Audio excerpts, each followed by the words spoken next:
Resident evil 4 के last में हमने कहानी की मेन कैरेक्टर एलिस को देखा था, जिसने सब लोगों की जान बचा ली थी और वो सब एक शिप पर थे। एलिस ने रेडियो के थ्रू सर्वाइवर्स के लिए एक मैसेज भेजा होता है। वो मैसेज सर्वाइवर्स तक तो नहीं पहुंच पाता, मगर उस मैसेज की वजह से अम्ब्रेला कॉर्पोरेशन की दूसरी ऑनर अपनी पूरी टीम के साथ वहाँ पर आ जाती है। वो फीमेल ऑनर अपनी पूरी मिलिट्री के साथ उन लोगों पर अटैक कर देती है, जिसमें ऑलमोस्ट सब सर्वाइवर्स मारे जाते हैं और एलिस रिवर में जाकर गिरती है। एलिस जब नींद से जागती है तो वो दिखती है कि उसकी शादी हो चुकी है और उसके सामने उसका हस्बैंड है। उसकी एक छोटी बेटी भी होती है और वो लोग हैप्पी लाइफ गुजार रहे होते हैं। एलिस का हस्बैंड ऑफिस जा रहा होता है और तभी एक ज़ॉम्बी आकर उसे काट लेता है और वो इन्फेक्टेड हो जाता है। लेकिन किसी तरह एलिस अपनी बेटी की जान बचा लेती है और एक जगह पर जाकर छुप जाती है। कुछ टाइम बाद एलिस और उसकी बेटी नीचे आते हैं और एक और ज़ॉम्बी उन पर भी अटैक कर देता है। दोनों जान बचाकर घर से बाहर आ जाते हैं। बाहर हर तरफ ज़ॉम्बीज थे। लोग घबराहट के आलम में इधर उधर भाग रहे थे। बहुत सारे ज़ॉम्बीज इन लोगों पर अटैक करने वाले होते हैं। तभी वहाँ एक लड़की रेन आ जाती है जो एलिस की साथी थी और फीमेल पुलिस ऑफिसर भी थी। रेन उन लोगों को गाड़ी में बैठाकर कहीं पर ले जा रही होती है। एलिस रेन से पूछती है कि ये सब कुछ क्या चल रहा है। रेन कहती है कि मैं ज्यादा कुछ नहीं जानती। सडन उनकी गाड़ी का एक्सीडेंट हो जाता है। एलिस गाड़ी से बाहर आकर अपनी बेटी को लेकर एक घर में चली जाती है जहाँ पर एक ज़ॉम्बी होता है। वो ज़ॉम्बी उन दोनों को देखकर उन पर अटैक करने वाला होता है। एलिस अपनी बेटी को एक जगह पर छुपा कर खुद उस ज़ॉम्बी का मुकाबला करती है। एलिस उस ज़ॉम्बी का सामना करते हुए उसे नीचे गिरा देती है, जिसकी वजह से वो मर जाता है। एलिस जब टर्न करती है तो वो देखती है कि उसका हस्बैंड भी ज़ॉम्बी बन गया है। एलिस का हस्बैंड ज़ॉम्बी बनकर उस पर अटैक कर देता है और एलिस को भी मार डालता है। एलिस की जब आंख खुलती है तो वो देखती है कि इस वक्त वो अम्ब्रेला कॉर्पोरेशन की कैद में है। वहाँ पर कंपनी की फीमेल ऑनर एलिस को अब्यूज करती है। फीमेल ऑनर एलिस से पूछती है कि अब तुम किसके लिए काम कर रही हो और तुमने अम्ब्रेला कॉर्पोरेशन को धोखा क्यों दिया। एलिस उससे कहती है कि तुम क्या कह रही हो, तुम्हें होश भी है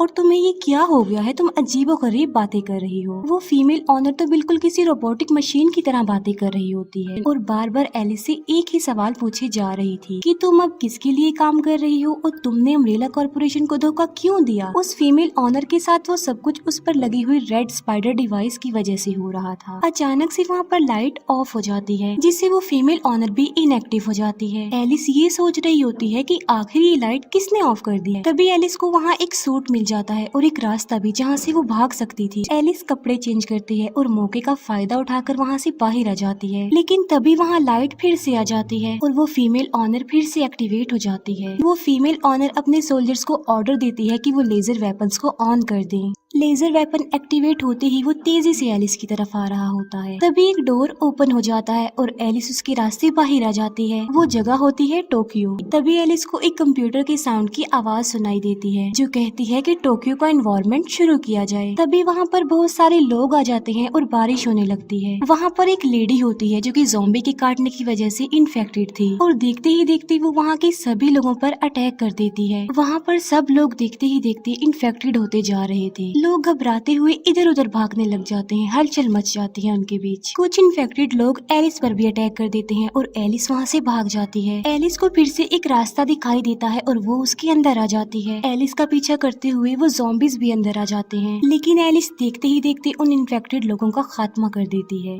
इसके बाद वहाँ पर बहुत सारे ज़ॉम्बीज आ जाते हैं। एलिस के लिए फिर से एक दरवाजा ओपन होता है और वो उसके अंदर चली जाती है। एलिस को रियलाइज होता है कि वो अम्ब्रेला कॉर्पोरेशन के कंट्रोल रूम में आ चुकी है। वो देखती है कि वहाँ पर सब एम्प्लॉयज की डेड बॉडीज पड़ी हुई हैं। तभी वहाँ पर एक लेडी आ जाती है जिसने रेड ड्रेस पहना हुआ था। वो एलिस पर अटैक कर देती है और उस लड़की का नाम होता है एडा। तभी एक स्क्रीन ऑन होती है जहाँ हम अम्ब्रेला कॉर्पोरेशन के ऑनर एल्बर्ट को देख पाते हैं। एल्बर्ट एलिस को कहता है कि मैंने तुम्हारी हेल्प की है, मैं ही तुम्हें उस ट्रैप से बचाकर यहाँ तक लाया हूँ क्योंकि मुझे तुम्हारी बहुत जरूरत है।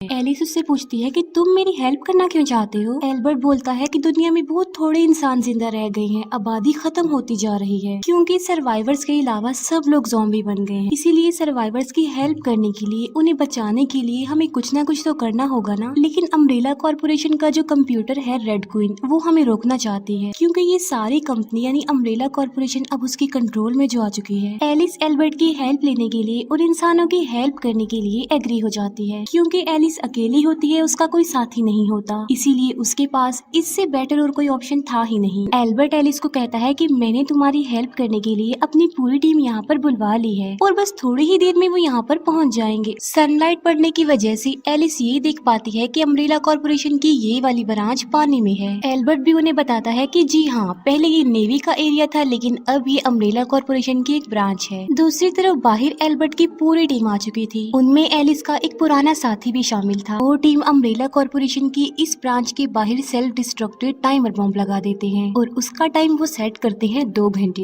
यानी 2 घंटे में उन्होंने एलिस और एडा को बचाकर बाहर लेकर आना था। अब यहाँ पर सवाल ये उठता है कि अम्ब्रेला कॉर्पोरेशन में वो टीम इन दोनों लड़कियों यानी एलिस और एडा को बचाने आए हैं, तो फिर एलिस और एडा इस जगह पर क्यों घूम रही हैं? यहाँ पर क्या कर रही हैं? असल में जिस न्यूयॉर्क में वो फिर रही थी वो असली नहीं था, बल्कि ये अम्ब्रेला कॉर्पोरेशन का बनाया गया एक मॉडल है जो कि उन्होंने अपने टेस्ट कंडक्ट करने के लिए बनाया था। इसके अलावा हमने जो टोक्यो सिटी देखा था जहाँ पर सब लोग इन्फेक्टेड हो गए थे, असल में वो भी अम्ब्रेला कॉर्पोरेशन का एक मॉडल ही है, वो भी कोई असली टोक्यो नहीं था। और तो और वहाँ पर जो लोग थे वो भी नकली थे, वो भी असली नहीं थे। एलिस और एडा जब न्यूयॉर्क से गुजर रही होती हैं, तब अम्ब्रेला कॉर्पोरेशन का सुपर कंप्यूटर जिसका नाम रेड क्वीन होता है, वो उन दोनों को मारने के लिए 2 म्यूटेंट्स भेजती है जिनका नाम लीकर था। दोनों म्यूटेंट्स एलिस और एडा पर अटैक कर देते हैं, लेकिन एलिस और एडा बहादुरी से उनका मुकाबला करते हुए एक दूसरे का साथ देते हुए उन दोनों म्यूटेंट्स को मार डालती हैं। मीनवाइल हम देखते हैं कि एल्बर्ट की पूरी टीम अम्ब्रेला कॉर्पोरेशन की उस ब्रांच में आ चुकी है। यहाँ पर रेड क्वीन उन्हें भी मरवाने के लिए अपने कुछ सोल्जर्स को भेजती है, जिन्हें वो टीम अपने नए वेपन से मार डालती है। इसके बाद वो आते हैं मॉस्को में, और ये मॉस्को भी ओरिजिनल नहीं था बल्कि अम्ब्रेला कॉर्पोरेशन का एक मॉडल था। यहाँ पर रेड क्वीन की भेजे गए बहुत सारे ज़ॉम्बीज आ जाते हैं, और ये न्यू टाइप के ज़ॉम्बी थे क्योंकि इनके पास वेपन्स भी थे। सारे ज़ॉम्बीज उस पूरी टीम पर अटैक कर देते हैं, बदले में वो भी उन ज़ॉम्बीज पर अटैक कर देते हैं। एलिस और एडा उस नकली जगह पर आते हैं जहाँ अम्ब्रेला कॉर्पोरेशन की पहली ब्रांच बनाई गई थी। वहाँ उन्हें एलिस की डेड बॉडी मिल जाती है, और जो हमें दिखाया गया कि एलिस की शादी हो गई है, उसकी फैमिली है, असल में वो भी अम्ब्रेला कॉर्पोरेशन का एक एक्सपेरिमेंट ही था। एलिस और उसकी जो फैमिली थी यानी उसका हस्बैंड और उसकी बेटी वो असली नहीं थे बल्कि वो डुप्लीकेट्स थे, यानी वो अम्ब्रेला कॉर्पोरेशन के बनाए गए पपेट्स थे, कठपुतलियां थी। एलिस ऊपर जाती है जहाँ पर एक ज़ॉम्बी होता है जो एलिस पर अटैक कर देता है, लेकिन एलिस उसे अपनी गन से शूट करके मार डालती है। तभी वहाँ पर नकली एलिस की बेटी आ जाती है जो एलिस को मामा कहती है। वो बच्ची एलिस को कहती है कि मामा, आप जहाँ मुझे छुपा कर गई थी मैं तो वहीं छुपी रही हूँ, और आपके कपड़ों को क्या हुआ, ये आपने कैसे कपड़े पहने हुए हैं? एलिस फौरन समझ जाती है कि ये बच्ची डुप्लीकेट एलिस की बेटी है असल में, इसीलिए वो बच्ची उसे अपनी मामा समझ रही है। लेकिन अब तो उस बच्ची की माँ मर चुकी थी, इसी वजह से एलिस उस बच्ची को अपनी बेटी बना लेती है और उस घर से उसे ले जाती है अपने साथ। लेकिन एलिस जब बाहर आती है तो वो देखती है कि उसके सामने अम्ब्रेला कॉर्पोरेशन की फीमेल ऑनर खड़ी हुई है अपनी पूरी टीम के साथ, वो भी वेपन समेत। उस टीम में एलिस के भी कुछ साथी शामिल थे। वो एलिस को कहते हैं कि तुम खुद को हमारे हवाले कर दो, और एलिस ऐसा ही करती है। लेकिन तभी पीछे से एडा उन लोगों पर गोलियां चलाने लगती है। यहाँ पर दोनों तरफ से ही फायरिंग होने लगती है। एडा एलिस को कहती है कि तुम यहाँ से चली जाओ, मैं इन लोगों का सामना करती हूँ।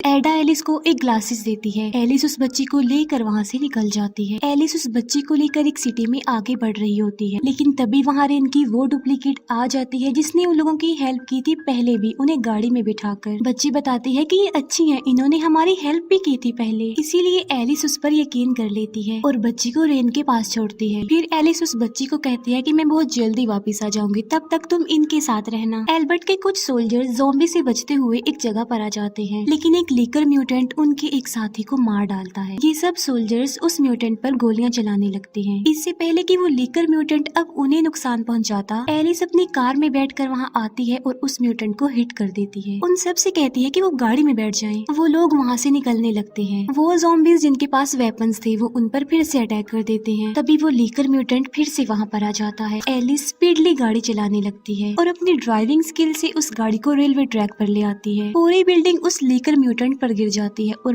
उसके नीचे दबने से उस म्यूटेंट की मौत हो जाती है। वो सब गाड़ी से निकलकर उस जगह पर आ जाते हैं जहां एलिस उस बच्ची को रेन के पास छोड़कर गई थी। एलिस वहां पर जाकर उस बच्ची को बुला लेती है। एलिस उस ग्लासेस को यूज करती है जो कि उसे एडा ने दिया था। ग्लासेस की मदद से वो एक ऐसा रास्ता ढूंढ लेती है जो कि सेफ हो बिल्कुल। फिर उसी रास्ते के थ्रू वो लोग आगे बढ़ते हैं। इन लोगों को वहाँ से बाहर जाने का रास्ता भी मिल जाता है। इनके पास सिर्फ 11 मिनट रह जाते हैं इससे पहले कि सेल्फ डिस्ट्रक्टिव बॉम्ब ब्लास्ट होता। ये बड़ी सी लिफ्ट के जरिए ऊपर जाने लगते हैं, लेकिन तभी रेड क्वीन लाइट ऑफ कर देती है। लाइट ऑफ होते ही वो लिफ्ट बंद हो जाती है। एक साथी लाइट को ऑन करने के लिए बाहर आता है। तभी अम्ब्रेला कॉर्पोरेशन की फीमेल ऑनर और उसके साथी इन लोगों पर अटैक कर देते हैं। फिर वो लेकर म्यूटेंट जो कि बिल्डिंग के नीचे दबा हुआ था, वो रेन की डुप्लीकेट पर अटैक कर देता है और उस बच्ची को भी अपने साथ ले जाता है। इस हमले में एलिस का एक साथी काफी ज्यादा इंजर्ड हो जाता है, लेकिन फिर भी एलिस के बाकी साथी किसी तरह उन लोगों पर अटैक कर देते हैं। एलिस का जो साथी इंजर्ड होता है वो अपने बाकी साथियों को कहता है कि तुम लोग यहाँ से चले जाओ, मैं इन लोगों का सामना करता हूँ। वो उन्हें काफी इंसिस्ट करता है, इसी वजह से उन्हें वहाँ से जाना पड़ता है। एलिस उस बच्ची को वापस लाने के लिए जाती है। एलिस का एक साथी उसे रोकता है। वो कहता है कि तुम हमारी पावर हो, तुम हमारे लिए जरूरी हो सबसे ज्यादा, इसीलिए एक बच्ची के लिए हम तुम्हें रिस्क नहीं लेने देंगे। लेकिन इसके बावजूद भी एलिस चली जाती है। एलिस का वो इंजर्ड साथी किसी तरह उन लोगों का मुकाबला कर रहा होता है, लेकिन तभी अम्ब्रेला कॉर्पोरेशन की फीमेल ऑनर एडा को प्रिजनर बना लेती है। वो उस जख्मी साथी को कहती है कि अगर तुम बाहर ना आए तो हम तुम्हारे साथी एडा को मार डालेंगे। ये सुनकर एडा की जान बचाने के लिए वो जख्मी साथी बाहर आ जाता है। वो सब लोग उस पर इतनी फायरिंग करते हैं कि वो मारा जाता है, लेकिन मरते मरते वो दूसरी टीम की एक साथी को मार भी डालता है। एलिस ऊपर आती है और लीकर म्यूटेंट पर अटैक करती है और बच्ची को आजाद भी करवा लेती है। वो दोनों वहाँ से निकलती हैं। वो देखते हैं कि वहाँ पर सब लोगों के बहुत सारे डुप्लीकेट्स बनाई जा रही हैं। लीकर म्यूटेंट फिर से वहाँ पर आ जाता है। एलिस एक बॉम्ब से ब्लास्ट करके उसे मार डालती है और वहाँ से भाग जाती है। दूसरी तरफ सेल्फ डिस्ट्रक्टिव बॉम्ब का टाइम भी ओवर हो चुका था और वहाँ पर एक बहुत बड़ा ब्लास्ट होता है, जिससे अम्ब्रेला कॉर्पोरेशन की ये वाली ब्रांच डिस्ट्रॉय हो जाती है। एलिस उस बच्ची को लेकर अपने बाकी साथियों के साथ बाहर आ जाती है। थोड़ी देर गुजर जाने के बाद उन लोगों की हेल्प के लिए एक हेलीकॉप्टर वहाँ पर आने वाला था, लेकिन तभी सामने से वो फीमेल ऑनर और उसकी बाकी टीम वहाँ पर आ जाती है। रेन अपने अंदर वो वाली मेडिसिन इंजेक्ट करती है जिससे वो बहुत ज्यादा पावरफुल बन जाए। जब वो पावरफुल बन जाती है तो वो एडा को बेहोश कर देती है मारकर। एलिस और उस फीमेल ऑनर के भी बीच बहुत जबरदस्त फाइट होती है, जहाँ पर वो फीमेल ऑनर एलिस को बहुत ज्यादा मार रही होती है, जबकि रेन एलिस के बाकी दो साथियों पर अटैक कर देती है। एलिस के दोनों साथी अपनी पूरी पावर का इस्तेमाल करके रेन का मुकाबला कर रहे थे, लेकिन रेन को उसका कोई भी फर्क नहीं पड़ रहा होता क्योंकि वो पहले से ज्यादा पावरफुल बन चुकी थी। रेन एलिस के साथी के सीने पर पंच मारती है, जिससे उसकी हार्ट बीट रुक जाती है और वो मर जाता है। रेन दूसरी साथी की भी काफी ज्यादा हड्डियां तोड़ डालती है, जबकि वो फीमेल ऑनर एलिस को बहुत बुरा मारती है। रेड क्वीन फीमेल ऑनर को ऑर्डर देती है कि वो एलिस को अब जान से मार डाले। फीमेल ऑनर रेड क्वीन के ऑर्डर को पूरा करते हुए एलिस को मारने लगती है, लेकिन सडन एलिस उस लाल स्पाइडर डिवाइस को निकाल देती है और उस पर बहुत सारी गोलियां चला देती है। तभी वहाँ रेन आकर एलिस के सीने पर भी पंच दे मारती है। यहाँ पर एलिस की हार्ट बीट भी बंद होने लगती है। बर्फ में एलिस की नजर पड़ती है, तब एलिस देखती है कि बर्फ के नीचे बहुत सारे ज़ॉम्बीज हैं। यहाँ पर वो फीमेल ऑनर पार्टी चेंज करके एलिस का साथ देती है और उसकी हेल्प करते हुए उसकी तरफ गन फेंकती है। एलिस उस गन की मदद से बर्फ को तोड़ देती है, जिसमें रेन गिर जाती है। रेन वहाँ से बाहर निकलने की कोशिश तो करती है, लेकिन बहुत सारे ज़ॉम्बीज उसे पकड़ लेते हैं। एक हेलीकॉप्टर उन लोगों को लेने आता है, जिसमें सब सर्वाइवर्स बैठ जाते हैं। ये हेलीकॉप्टर उन्हें एल्बर्ट की मेन ऑफिस में ले आता है, जहाँ पर सिर्फ एल्बर्ट है और वो लोग हैं जो सर्वाइवर्स हैं। एल्बर्ट एलिस को बताता है कि अब मिलिट्री मेरे कंट्रोल में है। एल्बर्ट फिर से वो टी वायरस एलिस में इंजेक्ट कर देता है, जिससे एलिस फिर से पावर्स और सुपरनेचुरल पावर्स की मालिक बन जाती है। एल्बर्ट ऐसा इसीलिए करता है क्योंकि वो जानता है कि सिर्फ एलिस ही है जो उस टी वायरस को बर्दाश्त करने की हिम्मत रखती है, क्योंकि जो भी टी वायरस का शिकार होता है वो इन्फेक्टेड होकर ज़ॉम्बी बन जाता है। लेकिन एलिस पर वायरस का कोई भी साइड इफेक्ट नहीं होता, बल्कि वो और ज्यादा पावरफुल बन जाती है और रेड क्वीन से और कोई नहीं लड़ सकता, उसे और कोई नहीं हरा सकता सिवाय एलिस के। एल्बर्ट बताता है कि रेड क्वीन इंसानों को इस पूरी दुनिया से खत्म करने के मिशन में है और हमें रोकना है उसे ऐसा करने से। और यहीं पर ये मूवी खत्म हो जाती है। Thank you.